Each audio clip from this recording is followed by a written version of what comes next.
Voltamos com o ES News Especial. A deputada Rose de Freitas, do PMDB, é a entrevistada da semana na rodada de entrevistas com candidatos ao Senado. O ES News Especial recebe hoje com muita honra a deputada federal Rose de Freitas, candidata ao Senado pelo PMDB. Depois de uma longa experiência de alguém que dizem trabalha como uma formiguinha em Brasília, ela decidiu colocar toda essa experiência e toda a disposição de ajudar o Espírito Santo para se candidatar ao Senado. Senadora ou deputada federal Rose de Freitas, primeiro é uma honra recebê-la aqui. Segundo, por que a senhora decidiu concorrer ao Senado, assim, que a disputa, dizem, é muito mais acirrada? Na verdade, a vida por primeiro, boa tarde, boa noite, bom dia, né, quem estiver nos ouvindo nesse encontro, dizer que não foi uma decisão solo, né, não foi um pensamento de quem falou, agora eu quero isso, né, foi formada uma circunstância, eu, na luta municipalismo, que foi uma bandeira nacional que eu levantei, porque os municípios na ponta sofrem as consequências da falta de cuidado do Estado, dos dois Estados, governo federal e governo estadual, e nós fomos mostrando pouco a pouco que para você melhorar a vida do Estado tem que melhorar a vida do cidadão. E o cidadão mora na cidade onde ele morava, lá em Irupi, ou lá em Ponto Belo, ou em Colatina, ou em Castelo, as pessoas sofriam as consequências da falta de adoção de políticas públicas, porque, no final, a concentração dos investimentos ficava mesmo nas regiões maiores, metropolitanas. Um olhar mais político do que um olhar mais solidário que faltava, um olhar mais humano. Então, eu acabei, incorporei essa luta municipalista, muitas das leis que criei no processo legislativo foram voltados a isso, redistribuição do ICMS. Então, isso tomou um corpo tal que, em belo dia, eu fui assim surpreendida por 59 prefeitos que foram à minha casa, tinha um encontro com o governador da época, e eles disseram, agora queremos que você vá para o Senado e leve essa bandeira do municipalismo, quer dizer, leve a bandeira, na verdade, que se chama bandeira da redistribuição do desenvolvimento. A senhora tocou num assunto assim que hoje está sendo muito discutido entre os prefeitos. Eu, inclusive, vim agora de uma reunião lá na Associação dos Municípios, em que há um consenso de que a distribuição de recursos no Brasil precisa mudar, e isso talvez seja o primeiro ponto da pauta municipalista. No Senado fica mais fácil promover esse debate ou promover essa mudança? Olha, eu queria dizer o seguinte, talvez eu também, como muitos brasileiros, achava sempre o Senado que era uma peça fundamental na engrenagem da democracia, mas não dávamos tanta importância ao Senado. Tanto que o senador sempre foi eleito, na maioria das vezes, com raríssimas exceções, sempre eleito pelo candidato a governador que está na frente nas pesquisas, ele acaba carregando o senador que está com ele. E o Senado é uma casa que representa o Estado. Uhum. São Paulo tem 3 senadores, Minas tem 3, Bahia, Pernambuco. Não é como a Câmara, que nós somos 10 parlamentares na Câmara, que é a Casa do Povo. Minas Gerais tem 50 e poucos, Rio de Janeiro 46, São Paulo 70 e tantos. É uma luta muito desigual. E nós que estamos ali espremidos na região sudeste, nós sofremos imediatamente as consequências dessa posição minoritária.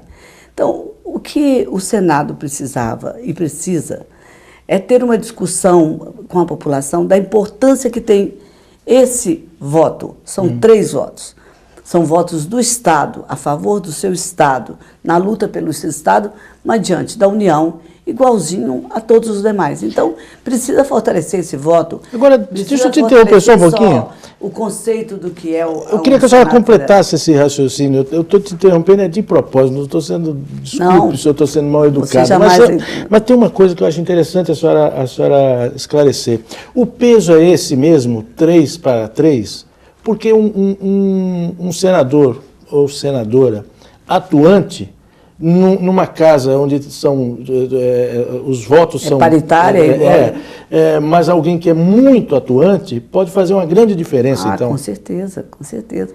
É por isso que a senhora decidiu encarar essa Eu encarei essa quando esses 59 prefeitos estiveram pedindo que eu levantasse a bandeira do municipalismo no Senado Federal. Quer dizer, cuidar da vida do cidadão dentro do Senado, onde representa o Estado. Então, fazer com que o Estado, ao receber, redistribua com a população e fazer com que o Estado, nosso Estado, seja mais forte.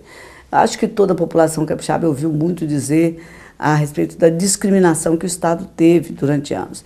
Eu diria assim, faltou um pouco de cada coisa. Faltou um pouco mais da insistência e presença do Estado e faltou também mais força do Senado Federal.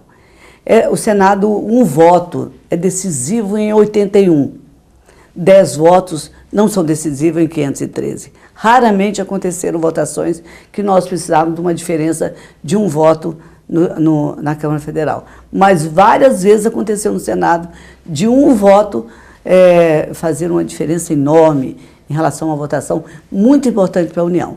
Então a União, e é isso que eu insisto, que as pessoas vejam a votação do Senado como um fortalecimento, uma nova musculatura para a política regional.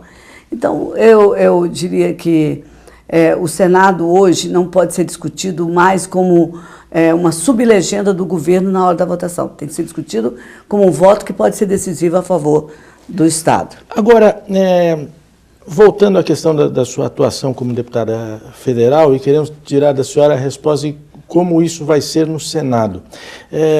Olhando a sua página e olhando as notícias no interior do estado, a gente vê 10 milhões para Venda Nova, 4 milhões para Iuna, 5 milhões para um outro município, recursos voltados para a infraestrutura, para a saúde, para melhorar principalmente a situação dessas populações.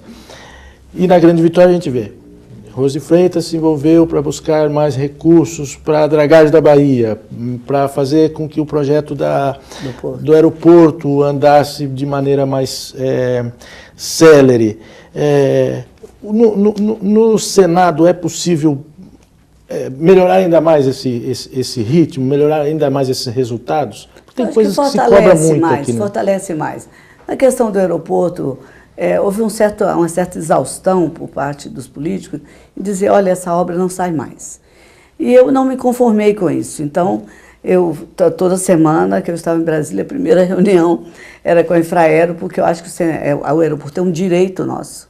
Faz falta ao desenvolvimento do Estado, acelera, consolida e abre a perspectiva desse Estado trazer mais turismo, né, ter mais negócios no Estado. Bom, por exemplo, o nosso porto, a dragagem no porto, nossos navios entravam com um calado de 7 metros, o que é muito pouco para um porto tão estratégico como o nosso. Nós conseguimos tirar, na época que fui vice-presidente da Câmara e do Congresso, evidentemente usando o espaço que eu tinha para trazer os 44 milhões, 42, aliás, milhões de reais para a dragagem e tudo mais, né? Dragagem do porto. O porto hoje tem outra vida, hoje se fala diferente. Aliás, nós vamos ter o maior porto da América Latina, que é o Porto Central aqui no Espírito Santo. Tudo isso só acontece quando você senta na mesa para discutir. Por isso que eu acho que estar no Senado põe um voto que será sempre decisivo a favor do Estado. Não vou receber ordem de comando sem que ele esteja junto à pauta do Estado do Espírito Santo. E dizer mais, que eu acho que a representatividade da federação, sendo igualitária num processo democrático como o nosso, precisa ser usado melhor, né? Eu acho que os temas nacionais são importantes, eu vou estar lá para discutir a reforma tributária que nunca aconteceu e é fundamental para o desenvolvimento do Brasil. A reforma política, você não imagina o que é essa política de hoje. É para a vaca desconhecer bezerro, né? Terrível a política de hoje. As pessoas não vão pela ideologia, pela comunhão de ideias, pelo segmento em que se encaixam. O que é preciso mudar nessa área? Reforma política urgente. Que todos falam na época da eleição e todos esquecem depois. Como eu era presidente em exercício, eu coloquei na pauta várias vezes. Quando chegava no plenário, eles tiraram o quórum. Entendeu? Porque não convém. Essa bagunça eleitoral, ela é conveniente para muita gente. Olha quantas siglas de aluguel nós temos nesse país. Então, eu vou dizer, mas uma só vai fazer tudo isso? Eu sei que sou apenas uma, mas sou uma. Né? Ou mais uma, né? Sou uma.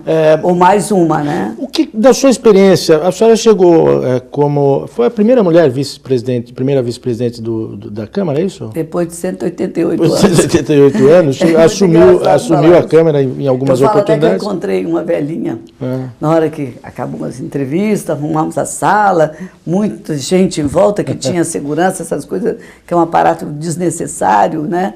Sou uma pessoa pública que não tenho nenhuma hostilidade na minha vida política. Eu acho que eu encontrei uma velhinha de 188 anos lá no plenário, até que enfim, porque 188 anos para demorar que uma mulher sentasse na mesa diretora e numa posição que na ordem sucessória significava muito importante. Nós teríamos aí um espaço muito útil ao Estado. Agora, falando do fato da senhora, uma mulher que chegou, depois de 180 e tantos anos, como primeira vice-presidente, assumiu a presidência algumas vezes. O que... No caso do Congresso, assumi 99,9%, que o Sarney não queria presidir mais o Congresso, né? Foi eleito como honraria e tal. O que dessa experiência toda pode lhe ser útil, pode ser útil para o Espírito Santo, tendo o Rose de Freitas como senadora? Eu quero deixar essa pergunta para a senhora responder daqui a pouco, beber uma água, depois do intervalo, tá certo? Obrigada. Eu estou conversando com a deputada federal Rose de Freitas, candidata ao Senado pelo PMDB.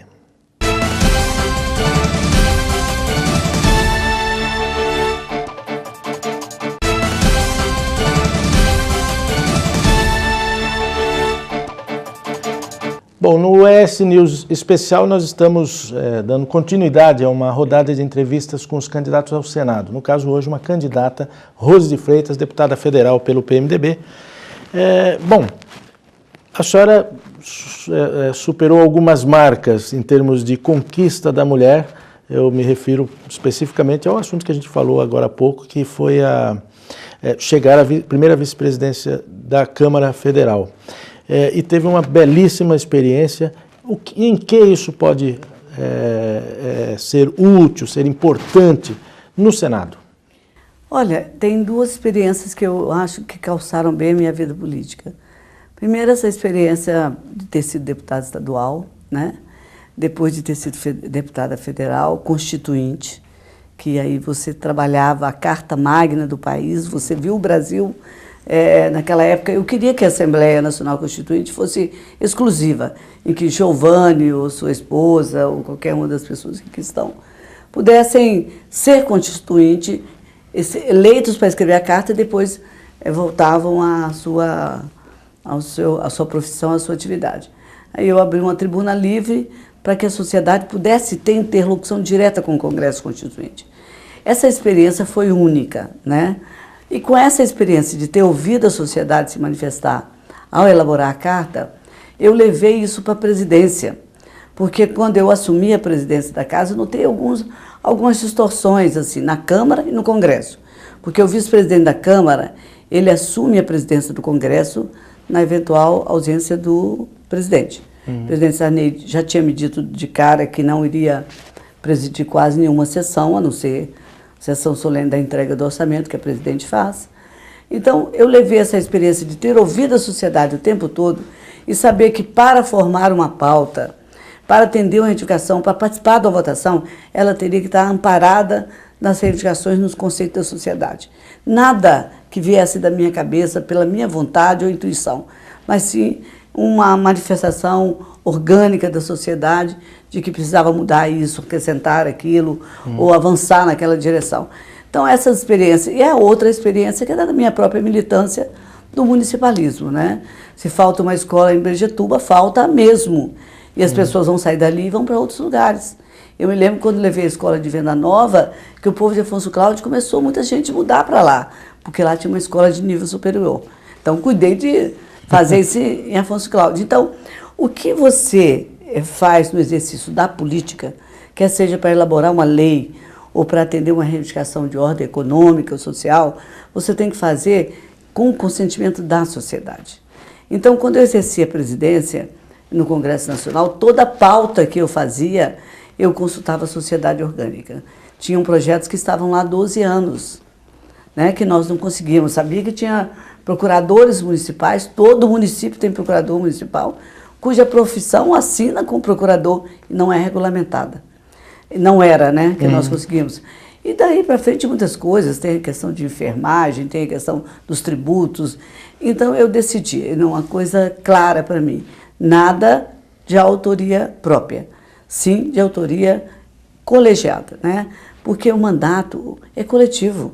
O mandato não é... Muitas vezes a pessoa se elege e fala, esse é meu mandato. Não existe meu mandato, entendeu? Então eu aprendi, acumulei essa experiência e vi também, quando eu perdi a eleição para o governo, quando eu trabalhei com o Fernando Henrique, eu vi uma coisa interessante. O poder é frágil, o poder não é forte. O poder executivo é mais frágil ainda.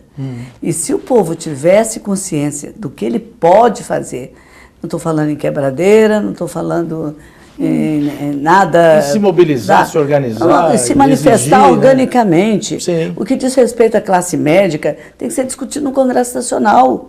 O que diz respeito às enfermeiras, vão até lá e colocam as suas posições. E se organize de tal maneira a saber que o deputado que estiver lá agindo por individualismo ou por interesse, e não for o interesse da categoria, ele vai numa direção contrária aos anseios populares. Então eu acumulei tudo isso eu tinha uma grande dúvida, Giovana, eu quero colocar aqui porque ela me acode todo Agora dia. Fiquei curioso, hein? Eu sou autora da lei que diminuiu o tempo do Senado, né? O Senado são 8 anos, né? Você ficar 8 anos no poder, você vê, há uma distância do Senado da população. O dinamismo da política e da própria sociedade... Eu acho que é por um equívoco da política... É uma eternidade, né? 8 com anos, certeza. Né? Outra você coisa... passar 4 anos sem você saber se aferir a sua conduta política diante de uma consulta popular é uma coisa terrível. Né? Agora, eu sou autora e as pessoas dizem, você e agora, né? Projeto, e agora você vai fazer? Vou continuar brigando por ele. Tá agora, a presença da mulher. Aliás, essa semana se comemora aniversário da Lei Maria da Penha. Você acha que uma sociedade que tem que criar leis para defender a mulher é uma sociedade atrasada? Não. Se você levar em conta que em 1932 foi quando a mulher começou a votar, foi ontem, né? É um absurdo que nós precisemos dessa lei. Isso. Mas nós estamos no estado, mas precisamos dela. É. Nós estamos no estado mais violento da federação, né? Em relação à mulher, então, e eu sinto até na política isso, sinto algumas pessoas dizer, mas esse senador é um cargo de homem, não existe cargo de homem, cargo de mulher. Existe, essas coisas têm que acabar. Isso é reflexo de de uma cultura secular. Uma defasagem cultural, digamos muito assim. grande, uma cultura secular. Mas eu quero dizer que num estado onde se mata uma mulher por dia, onde a punição é ínfima, sabe? Há um desacordo com o sentimento dos direitos humanos, da cidadania em relação ao tratamento que se dá à mulher, essas leis serão sempre necessárias. Nós temos que fazer com que elas sejam aplicadas, porque tem regiões do país em que os juízes se negam a aplicar a Lei Maria da Penha.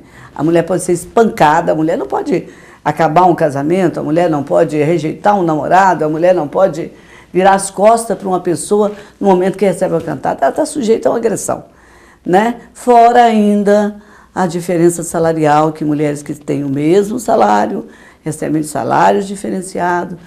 E assodamento dentro de locais de trabalho. Essa semana saiu uma pesquisa aqui no estado mostrando que as empresas abertas de um ano para cá, a maioria tem à frente mulheres, 54,2%, se não me engano. É a pesquisa da Adélis. O que está acontecendo? A mulher está cansada de ficar num segundo plano no ambiente trabalhista e tudo mais, decidiu assumir de fato seu papel cada vez mais?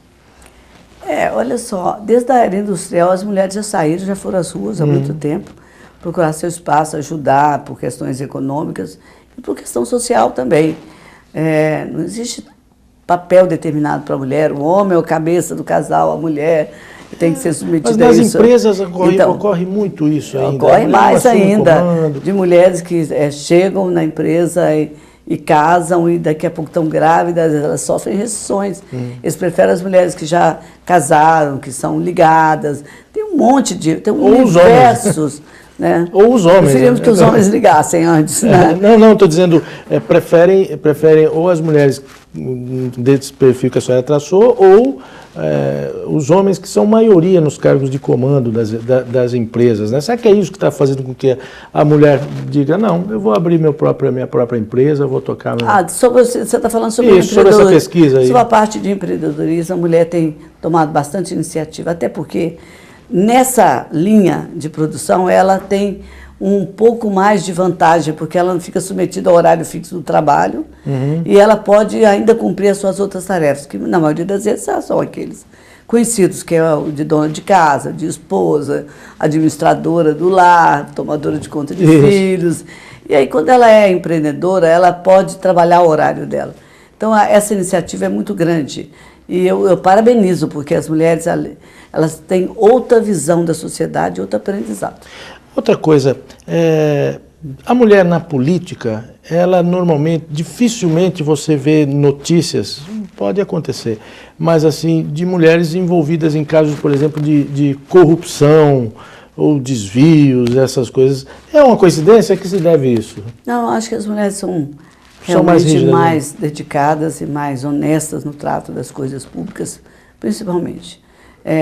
Proporcionalmente, nós vamos dizer que não temos o mesmo número de mulheres, você tem que considerar essa estatística, mas aonde elas estão presentes, você mesmo olhando as estatísticas, você vai ver que as mulheres têm uma atitude mais zelosa, mais cuidadosa com as coisas públicas. Eu acho isso eu vivo elogiando as mulheres, né? Eu acho que essa maneira de tomar conta do patrimônio que é de todos é uma maneira que deveria ser incentivada todo dia para que nós tivéssemos mais mulheres à frente dos postos de mando. Agora, falando um pouquinho de política partidária, deputada, como é que está a sua relação com seus pares dentro do PMDB? Excelente. Excelente. Eu não posso segurar as notícias, porque, na verdade, me cobra assim, por que você não estava em Cachoeiro? O Paulo Artung estava lá. Estava em Cachoeiro porque eu estava em Venda Nova, reunido com os professores. Hoje, por exemplo, ele está em Afonso Cláudio, que é um reduto importante da minha eleição, mas eu não estava lá porque eu estou aqui com você. Gravando a entrevista. Então, eu não tenho nenhuma dificuldade. O que desintoniza é questão de agenda, não de escolhas ou coisas que... Fomos para uma convenção juntos, temos uma proposta juntos, acredito nessa proposta. Eu acho até muito difícil que as pessoas consigam entender o quanto é importante que não é o Paulo Artung elegendo Rose, nós estamos somando um projeto, né? Eu somo o projeto que o Paulo significa, que é muito importante para o Estado, ele obedece a um critério de planejamento, o Estado não pode brincar com isso, nós enfrentaremos um ano 2015 com muitas dificuldades, você está vendo uma inflação recrudescida, está vendo um PIB baixo, o superávit primário é o menor em 14 anos, então o Brasil passará por algumas pinguelas, né? Vai ter muita dificuldade, não tem uma avenida larga aí não. E o nosso Estado está ali, hoje nós perdemos o Fundap, né? Em troca do Fundap não veio nada generoso não, foi 2,5 bilhões de empréstimo do BNDES para ser pago. Tem que pagar, né? Entendeu? E nós vamos perder agora a participação dos royalties, né? Do royalty, a participação especial, que dava um aporte de recurso bom para o Estado. Então, por outro lado, melhorou porque nós temos o pré-sal e tudo mais. Mas sempre é bom olhar o Estado, a administração pública, que envolve o cidadão como um todo, aonde quer que ele esteja, olhar com muito zelo e com muita capacidade de planejamento, porque senão nós estaremos vivendo um problema tipo a Argentina, que todo mundo achou que não aconteceria nada. E hoje está vivendo um problema, economia em frangalhos e tal. Deputada, eu gostaria de dedicar um último minuto dessa entrevista para que a senhora pudesse levar uma mensagem para o seu eleitorado, para o eleitor aqui do Espírito Santo, capixaba, que quer ver esse Estado crescendo, evoluindo, se desenvolvendo, e as pessoas cada vez com mais qualidade de vida e tudo mais, coisas que são os pleitos naturais, normais de uma sociedade Por gentileza, um minutinho para a senhora falar direto. Primeiro eu quero agradecer a Suzana, que é a esposa do Giovanni, que diz que só vota em mulher, vai votar em mulher. Eu quero que todas as mulheres pensem assim, e todos os homens também, porque é uma caminhada significativa para o Estado. Podem acreditar nisso. E dizer o seguinte, tinha o Alceu Colares, lá do Rio Grande do Sul, dizia assim, o voto é sua única arma, põe o seu voto na mão. E não deve abrir mão de exercer. Hoje o voto é obrigatório, porque se não fosse, com a desilusão da política como está, as pessoas ficariam em casa, não iriam votar. Então, vamos dizer que é obrigatório para a sua consciência, para a minha, para a sua, para de todos que estão aqui, a consciência de exercitar esse voto a favor de uma vida melhor. Isso não é uma frase feita, pronta, não. É uma frase de quem trabalha para isso. Eu trabalho dia e noite para que as pessoas tenham vida melhor. Eu fui a Soretama outro dia, e lá em Soretama não tinha água. Eu tinha um voto em Soretama, e eu disse assim, não é possível, eu sair de lá muito humilhada, e fui lutar, lutei 5 anos para ter água em Soretama, porque eu acho que a dignidade da pessoa fala pela forma com que ela vive, e como a administração pública te trata, como os políticos te olham, tá certo? E desta vez, inverta o olhar. Em vez de deixar que o político te olhe como um elemento que pode ser útil para a eleição dele, olhe o político com esse olhar crítico, exija mais do seu voto para que a gente possa dar um passo à frente. É isso que eu queria dizer e agradecer muito a oportunidade, viu, Giovanni? Obrigado, nós que agradecemos a sua presença aqui, expondo suas ideias e facilitando a sua escolha como eleitor. Como eu disse, hoje recebemos com muita honra aqui, para essa rodada de entrevistas, a deputada federal Rose de Freitas, do PMDB, candidata ao Senado.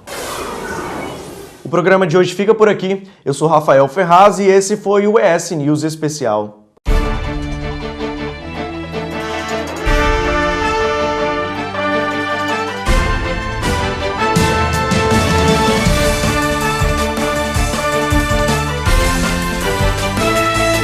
ES News Especial.